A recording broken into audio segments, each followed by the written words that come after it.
Ah, so for some of you may know we have a retreat center over in India.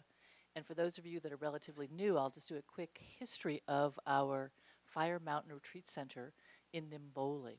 So, mid 2000s, a small group of us go over to the Ganeshpuri area, which those of you who know, it's the Mahasamadhi of Bhagwan Nityananda and Swami Muktananda, and a sacred Valley of the Siddhas, an amazing power place on earth. And we wanted to uncover, discover, figure out how to um, give back to that community. And so we were looking for a charity to set up. And was it going to be healthcare, HIV/AIDS, feed the poor, clean water, women's empowerment? And we came away with, actually, thanks to Charles introducing from a friend of his, a BioSand water filter, which is created by a nonprofit up in Canada, CAWST. And we asked Sunil, our local friend there. Sunil and I actually go back quite a long ways. His father was Muktananda's mala maker. And when I lived in Baba's ashram, I had a mala made by Sunil's dad. So I've known Sunil a long time. We have a big history. And we asked Sunil to go down to Bangalore, where CAWST had a facility, to get 2 water filters as a test to bring back to Ganeshpuri and try them out and see if this was going to be something useful for the local people. Well, Sunil, the enterprising person that he is, decided to not only learn about the water filters and how to make them, he went back to Mumbai, went to his cousin's metal shop, and they created 2 molds. And all of a sudden, we were in the BioSand water filter factory business. So it was kind of happenstance that we got into creating or having our own factory. And that's where everything really began for us with kind of the origins of Fire Mountain.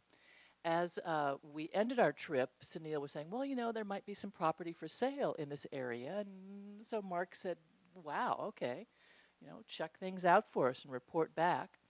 I think a year later, Lauren and Mark Bondlander went over and saw some pieces of property that Sunil had scouted out that were available for sale. And lo and behold, we find ourselves buying the property we now own, Fire Mountain Retreat. And Mark put out the call after we'd purchased the land, and we had actually sent another one of our fellow Sanghaites, Joanne, to build it out and renovate it, because it was basically a single-family dwelling, 1 story with some outhouses, outbuildings. And after Joanne was done with that build-out, Jeanette and Dahvee, 2 friends of ours from New Mexico, volunteered to go over and be the caretakers of Fire Mountain. That was about 4.5 years ago. And after a couple of years for them getting used to living in rural India, learning to kind of speak the local language, Marathi, they have really settled in and just have made Fire Mountain gorgeous. So those of you that have been going over there these last number of years, you'll attest to the fact that Fire Mountain has become more lush and more beautiful every year we go back. And this last year, we did a renovation. So those of you that may not know this, we now have smaller rooms with private baths. So I wouldn't call them private bedrooms, but they are usually 2 persons to a room with a private bath. A beautiful wall painted and curtains and matching bedspreads, and it's just gorgeous. And the grounds, Moti Ram is a very talented gardener, works for the Siddhapith ashram, has turned our grounds into just a heaven on earth. And what's also happened is that Jeanette and Dahvee have really engaged the community in and around Fire Mountain. So as we started out with his BioSand water filter factory, Sunil is a very good manufacturer. He is a jeweler by trade, and he makes beautiful BioSand water filters. And he distributed them to the communities. But what we've come to understand, and I have to confess, this has been kind of like I'm getting my master's degree in being an NGO leader. Didn't know all the details of really serving a rural community in India. And our neighbors are what are called Adivasi. They're the first tribes of India. So they would be like the indigenous American Indians, or what the Aboriginals are to Australia. They are the most oppressed and the original people of India. So I don't know if you realize that in our culture, we learned as a culture here in the United States about hand washing, clothes washing, sanitary practices from Procter and Gamble. The advertisers educated our population because they had soap to sell. Well, India's not had that dynamic, and so what we've come to understand slowly, that it isn't just about building a BioSand water filter itself, which Sunil's done an excellent job. And again, it's created locally, we employ people locally, it's done from local materials. They are permanent, they last forever, it requires no moving parts, there's nothing that can easily break, and it lasts forever and can give clean water to a family of 10 forever if properly maintained. But what we didn't really fully understand, and it's taken us a number of years, is that you have to introduce the concept of clean water handling, that the bucket you take the water from the river in is not the bucket that you then place under the spigot to receive the clean water. That was not intuitive. We've had to train people about that. We've had to train people about washing hands. Again, that's not part of the Indian culture, about understanding that. And the other piece that we have really, and this is kind of where the kind of education about being an NGO is, that people have to have skin in the game. They have to have a desire and knowledge about why these BioSand water filters are important. So as we've gotten ourselves really educated about this, Jeanette Dahvee has been a big part of this. And kind of segueing over parallel to the BioSand water filter, as we've come to understand this, Jeanette's had a passion for empowering young women, kind of her history of a woman in the United States. She's just had a passion for that. And her mother was a seamstress, or liked to sew. So Jeanette was very inspired to get tailoring classes going. And so we've now had, I think, 3 official Sri Ramakrishna Mission sponsored classes where this particular mission out of Mumbai will supply a teacher at no charge to us. And we would supply, the people of Fire Mountain, a space, the sewing machines, and the women. It's all been, I think, all women to come to class. And we've had 3 classes graduate of 20 women each. Last year when we were there, Mark handed out all of the certificates to the women who are graduating. Now, it's just fabulous that they've learned this profession and they're able to sew their own cholis. Cynthia's got a blouse. That would be an example of another pattern that the women have been learning how to make. And they're going, well, okay, now can I make any money now that I know how to tailor? So Jeanette got, and if you're watching on the stream, Jeanette, because I heard that they were connecting some part of the retreat. Oh, we love you. She has been scouting out ways to sell, potentially, products that these women make. And so as part of their living in India, they have gone to an Ayurvedic clinic, I think 3 times now. It's about 12 hours away, Shevepari. And that particular organization has 12 stores where they sell products. And so she is working with some designers out of Australia and some other people that she's met being kind of in the nexus of Fire Mountain to create products that these women can create in tailoring, basically, spaces that we're also looking to create to sell in these outlets of Shevepari.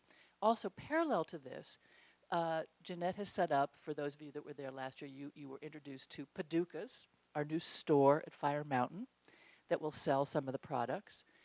Swami Nityananda, one of the successors to Muktananda, has a workshop up in Mugud where his ashram is. And we're working, or Jeanette is working with them and their women to create products to sell in their store and also to create patterns. And it's just really starting to blossom. It's really just extraordinary what's taken root in Fire Mountain. So not only do we have this amazing retreat center, which, by the way, is fully self-sufficient as of this year. As you may know, we created this as a facility for ourselves, but also to open up to all of the other groups who have a feeling for Muktananda, Nityananda, and the Valley of the Siddhas to bring groups and rent. So we've had groups from Australia now, Swami Shankarananda out of the Shiva Ashram in Melbourne. He's been there 3 times renting our facility. Wonderful groups he's brought through. We've had groups from Norway out of the Rudy's strand of devotees. We've had Nirmalananda Swarupa Yoga out of Pennsylvania and her groups of people coming through. Of course, Hard Light comes through on a regular basis. And through all of this nexus of people meeting up, Jeanette and Dahvee have really been forming this amazing group of people that have a feeling for the area, and they've been donating small donations. And again, another thing that we've learned almost kind of the hard way is that people with good hearts will come into town and local people will say, can you help me donate a wheelchair? And we went through this literally from a couple from England where they had a young crippled man, very young, very talented. They wanted to buy a wheelchair for him. And it just took an enormous amount of time on this one project. And what I think Jeanette and Dahvee have realized, as well as most of the people that have been coming through, is that it's better to pull together your resources collectively and effectively help the community of people rather than spending enormous amounts of energy on these disparate projects. So in the past 4 years, some of the projects we have helped with, Jeanette and Dahvee have helped with, is putting, I think it's 5 libraries now in some of the local schools. We've partnered with a group out of the States, but it's Indian-based, where they will put libraries in various schools.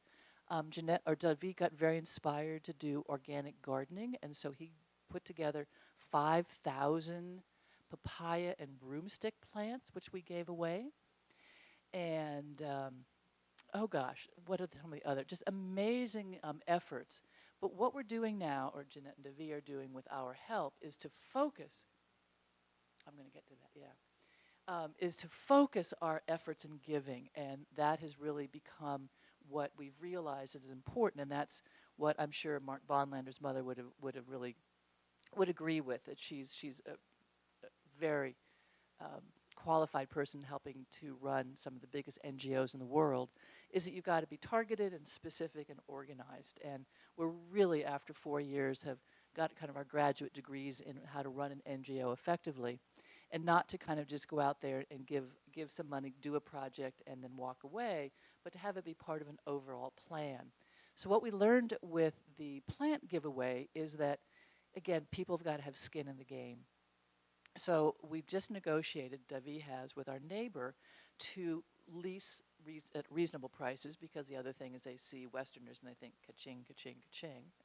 So that has to be dealt with, is to rent an acre and a half of land right next to Fire Mountain, and Dahvee plans to start an organic farm garden, and that will be evolved to hopefully grow cash crops for sale, but also to supply the groups that come through with organic produce that can be very hard to get in India because they do use a lot of pesticides. That's something that they've uncovered as part of the Indian farming practices, is kind of like early days of here in America, where fertilizer and pesticides and GMO seeds are used, and he's going to try to start pushing back into the more organic and healthy way of growing food.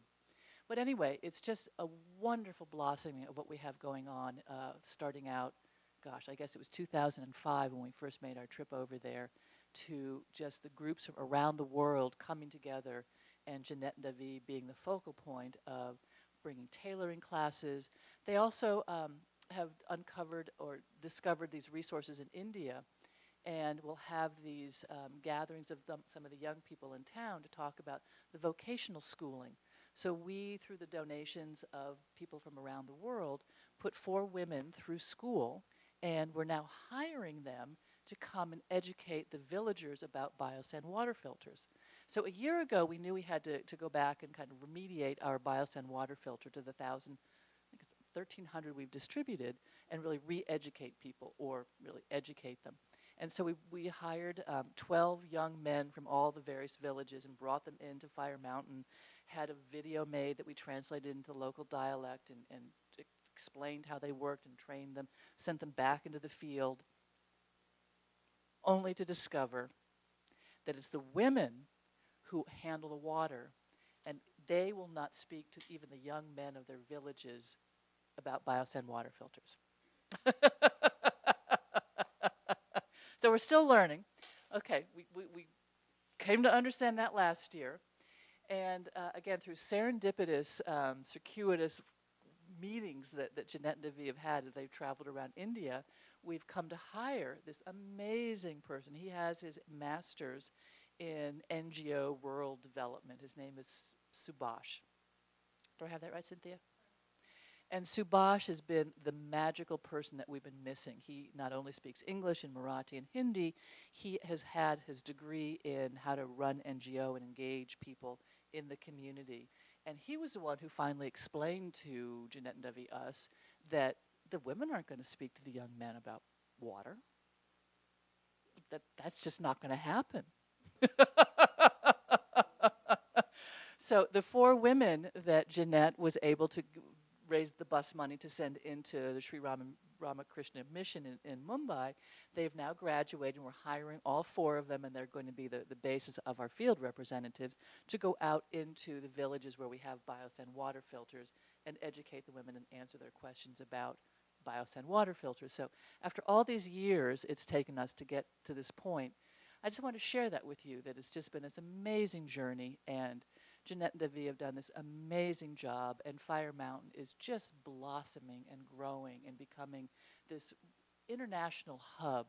And part of also what's going on, because we have all these people coming through from around the world coming to visit the Mahasamadhi of Bhagwan, Nityananda, and Muktananda, is that their hearts have been open to the plight of the Aboriginals in the area, the Adivasi. And Jeanette and Dahvee are there, and so more and more people are coming together to work through them on these various projects. So I just wanted to share that with you, that it's just really going beautifully. And next year when we go, the other piece that is kind of coming full circle is that now that we have these beautiful private rooms and baths, we're able to offer an Ayurvedic camp clinic pre and post kind of extension on the hard light trips.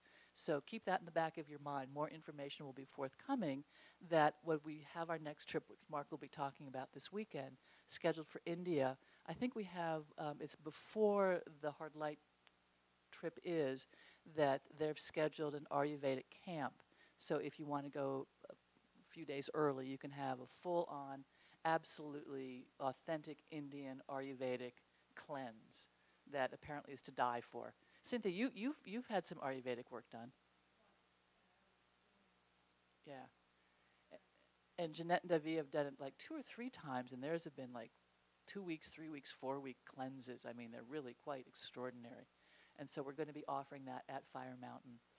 And so we've got Padukas, our store, where we're selling great product, and we've got our organic gardening that's going to be flourishing. Our grounds are fabulous. We've got these private bedrooms and baths now, and we're finally got our BioSand water filter project on track with not just, oh, and then the other thing that's really exciting too is that we've been fundraising, and we've had 2 very generous donors here in the States, Thirst Project and Faucet Face, that are funding the manufacturing of it. And then Jeanette and Dahvee have found a couple, a chiropractor and his wife in the Netherlands, that are totally inspired to provide funding for the training aspect of it. So we've really got some funds that are flowing worldwide on these projects, and it's just really flourishing. It's just fabulous. So I wanted to share that with you. Thank you, sweethearts. I hope you're on the stream.